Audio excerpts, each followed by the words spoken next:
This video is all about pre-foreclosure real estate. I'm going to go over what they are, where you can find them, and most important, how you can purchase them.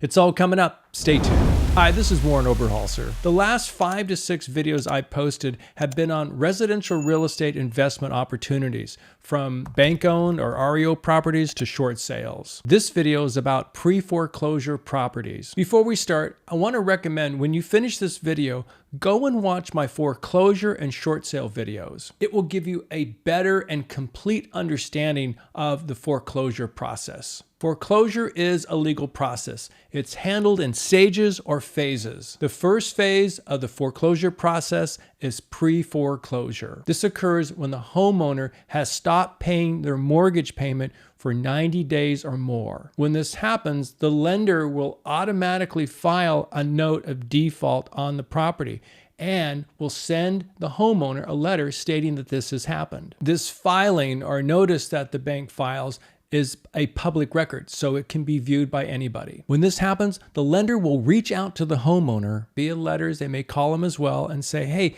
let's see what we can do to get you back on track. So they're going to give them several options so that their loan can be reinstated so they're current. Therefore, they will not go into the legal part of the foreclosure process. If the homeowner is unable to do a loan mod or do any of the things the bank offers, they may say, look, to avoid foreclosure, why don't we sell your house short? I feel as we go into 2023, pre-foreclosure real estate will be the main opportunity to find wholesale deals for investors. Yes, we are starting to see some bank-owned properties or REOs come on to the market, but they're going to be so far and few. Let's talk just a little bit about the real estate market.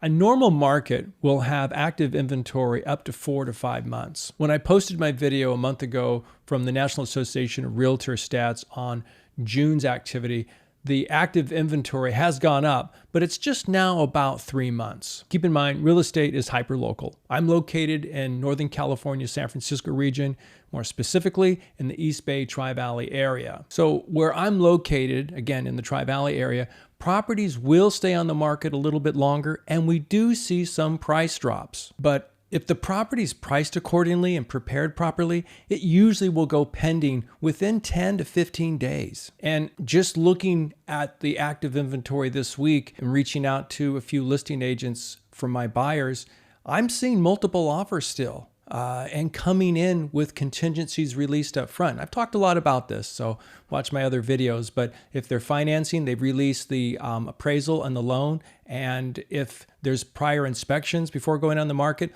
most buyers are just accepting the house as is and just releasing everything up front. However, when we see interest rates hit 6%, most likely properties will stay on the market longer. Getting back to hyperlocal real estate markets, the markets that grew the fastest, especially in areas like Phoenix, Arizona, Boise, Idaho, Charlotte, North Carolina, those areas are more vulnerable to active inventory staying longer and price drops, especially where we saw a lot of iBuying companies such as Zillow, Redfin, OfferPad, OpenDesk. These companies purchase properties directly from the seller or homeowner, and with the attempt to flip the home and then put it back on the market, of course, for a profit, and saw the market, going down rapidly, they dropped their prices to just unload the inventory. Zillow really took a hit on this and got out of the whole business completely.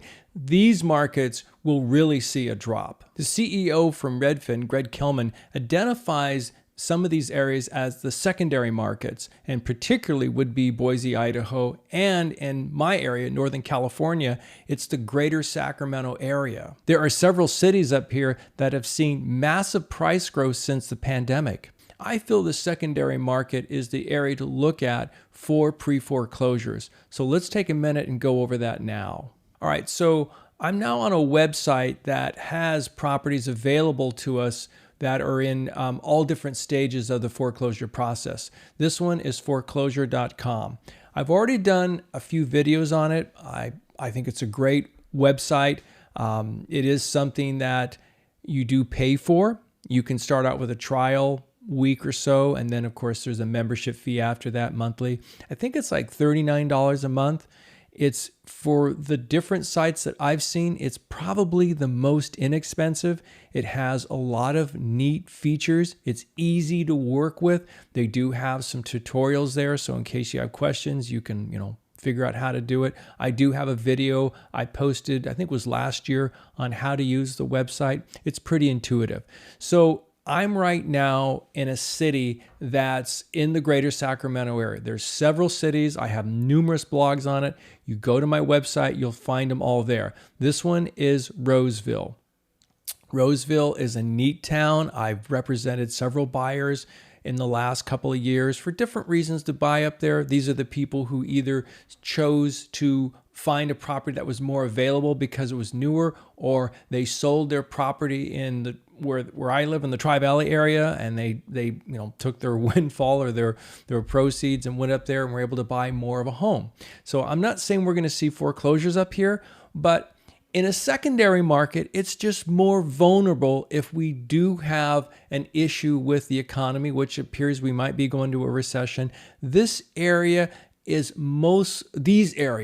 are the type that will have more inventory and possibly more homeowners who get behind. And if that happens, you can offer them a solution, okay? I'm not saying you have to go out there and knock their doors or do whatever. You might send a letter.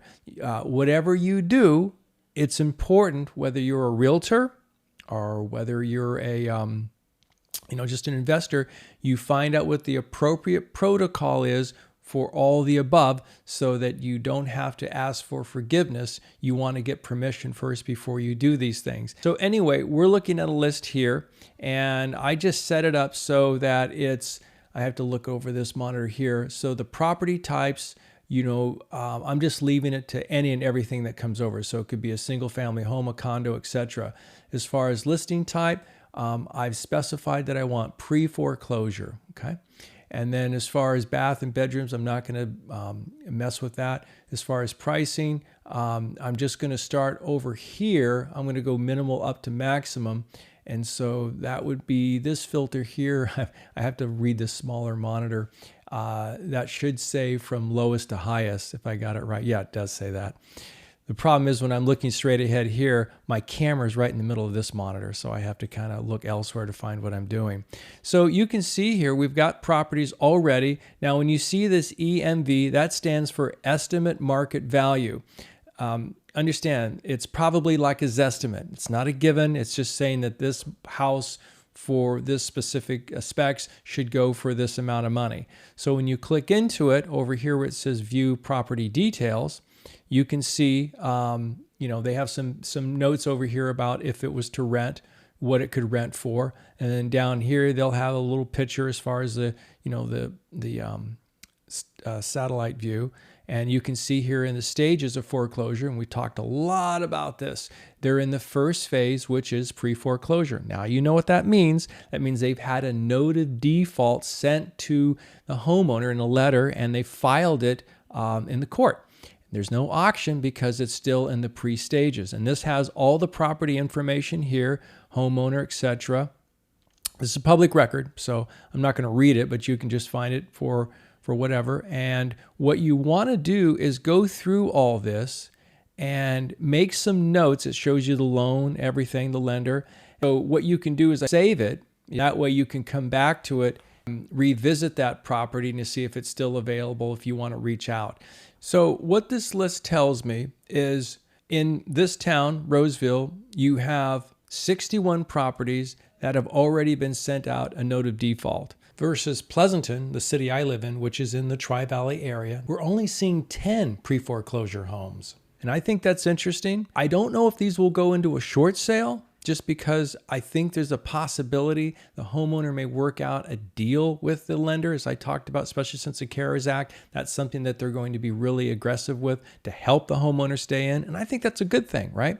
However, not every homeowner may want to work out a deal with the bank. They may say, you know what, I may have paid too much for this home, or it's got repairs that I can't handle. I would rather just see if I can get rid of it now and not even go through a short sale. Okay, because if you sell your house short, that is something that will show on your record. So what is the options? Well, if you're an investor and you have ability, by sending them a letter saying, hey, look, by working with us, we have ways of avoiding short sale or going back to the bank.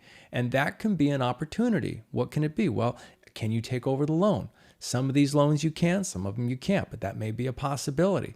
The other thing is, if you have investors with you or if you have the resources, maybe you can just buy the property as the market changes. And I think it will, especially into next year. And we see properties stay on the market longer. Homeowners who are in pre-foreclosure will be more apt to want to negotiate. So we're just the end of August right now.